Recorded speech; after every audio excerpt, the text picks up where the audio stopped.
Hi guys, welcome to the CreditVerse channel. In this video, we're going to walk you through how to get a credit card step by step, and you can follow along with me as I apply for my first card. So the first thing we want to do is fire up my laptop. Now luckily, I already have this in front of me, so I'm just going to pop it open and let's get started. Awesome, so the next thing we want to do is navigate to your bank's website. So the easiest way to do it is to go to the bank you generally bank with. In my case, it's RBC, so I'm just going to go to their website really quickly. RBC, and then I'm just going to click credit cards, and then from there we're going to click either no annual fee cards or student cards. And the reason we're going to click this is because we're a student, we're just starting out, we don't really want to pay an annual fee. So now I'm going to wait for this site to load up, and it's going to give me a couple of options. So what I'm going to do is just click view all student cards and then kind of go from there. So now the next real question comes up, which is step 2, and this is the hardest step in my opinion. It's not really too bad if you really know what you're doing. So we need to decide whether we want a cashback card or a rewards card. And it's really up to you, but I'll break down some of the pros and cons of each. So for a cashback card, you're going to earn cash back on all your purchases. So it's generally going to be about 1% or 0.5% on all of your purchases, maybe like 2% for groceries in some case. With a rewards card, you're going to earn slightly higher earn rates, but instead of cash back, you're going to earn reward points, which you can redeem for things such as travel, for merchandise, maybe you can spend it on like Amazon or at Starbucks, stuff like that. Unfortunately, rewards cards are really more travel driven, so unless you're going to be able to get enough points to take a trip somewhere, we'd probably recommend sticking with a cashback card just when you're starting out, because it's unlikely you're going to be spending tons and tons of money right off the bat. Awesome. Now on to step 3, and this is actually pretty easy, luckily. So we need to decide what card we want, if we've chosen cashback or rewards. So I want to choose a cashback card, and RBC actually has one cashback card for students called the RBC Cash Back Mastercard. So I'm just getting started with the application process for this card. So I'm just going to scroll down, click apply now, and then go from there. Now everything's loading up. It says it's easy to apply, get a response in less than 60 seconds, and I've chosen the RBC Cash Back Mastercard. So just before I get started, I think it's important to just take out your tax information from the previous year, or kind of know vaguely how much money you earned in the last year, and also get your SIN card because you're going to need that for later. Awesome. So now the next thing it's asking me is if I'm an RBC client. So I am an RBC client, but in case you're applying for this card and you weren't part of RBC already, I'm just going to click no. The only thing it does is it makes you not put in some of the really basic information, such as your name, like your age, stuff like that, but it's pretty easy anyway. I'm just going to review the following information really quickly, and then we're going to click continue. So now just tell me a little bit about yourself. So I'm just going to put in my name.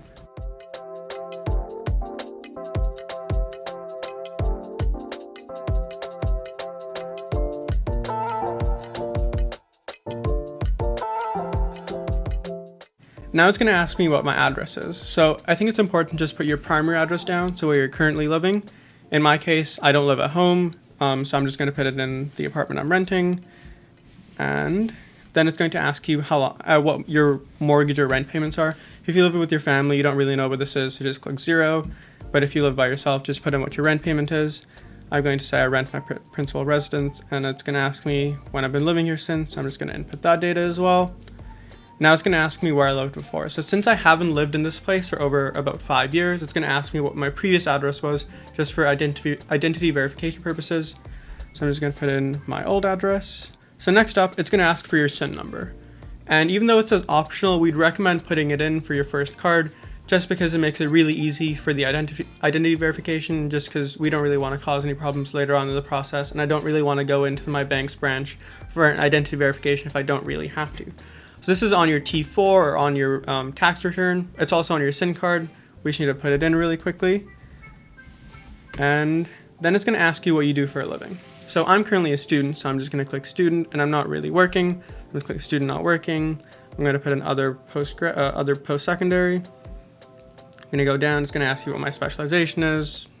You just kind of go through that. If you have a job, it's just going to ask you what field you work in, and then how long you've been in that position, stuff like that. Pretty simple, but if you're a student, it'll ask you what your specialization is, your field of study, and then your year of graduation.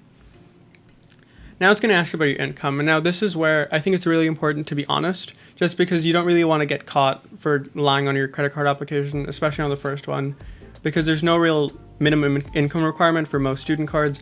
So just put in what your actual income is. Even if it's zero, it doesn't really matter. You might just get a slightly lower credit limit. And I think also RBC credit limits for students, at least what I've heard, is that they're maxed at $2,500 in most cases for an undergraduate student. So it doesn't really make a big difference if you put in, let's say, 10,000 or 20,000 or whatever the case may be. So I'm just going to put in my income from the previous year. Now it's going to ask me if I have income from other sources such as rental income, investments, pension, a part-time job, or household income. In this case, you can put in, if you live with your family, the household income of your family. Again, doesn't really make a difference in this case, and I'm just going to leave that blank because I live alone. Then it's going to ask me if you're with RBC, it's going to ask you for your personal identification word, so you can just put in whatever that word may be.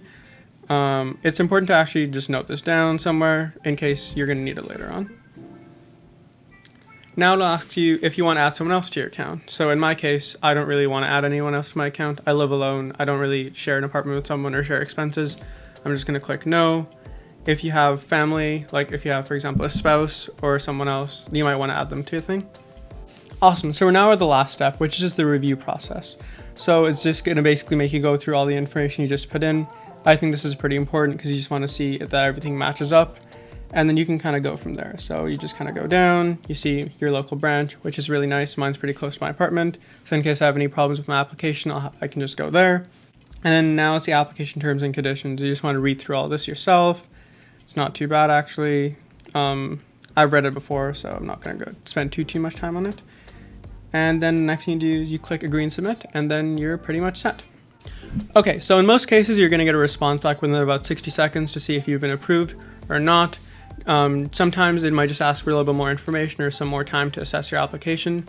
In most cases, if you're just applying for your first card, they are going to ask for a little bit more time to review it manually, just because you have no previous credit history that they can go off of, which is totally fine. In RBC's case, inside of your bank account, there's a messages section where you're going to receive whether you got approved or denied within about 2 to 5 business days, generally speaking. If you haven't heard back since then, there's a reference number from your application that when you clicked submit, it's at a reference number.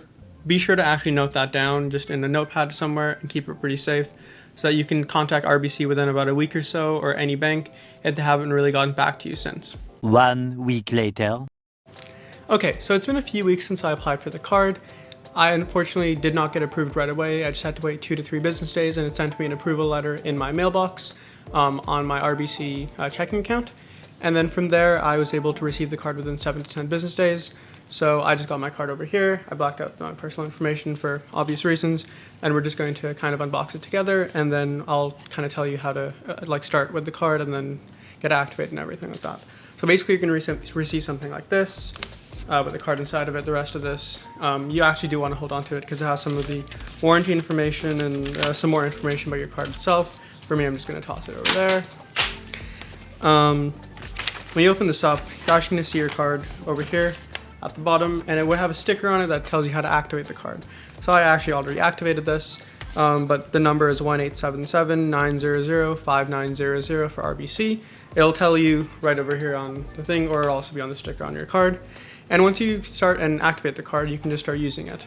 I think something that's really important to note though is even though this is a credit card and you're not really using your own money right away, it's still really important to still try to use it as a debit card because you don't really want to be paying interest.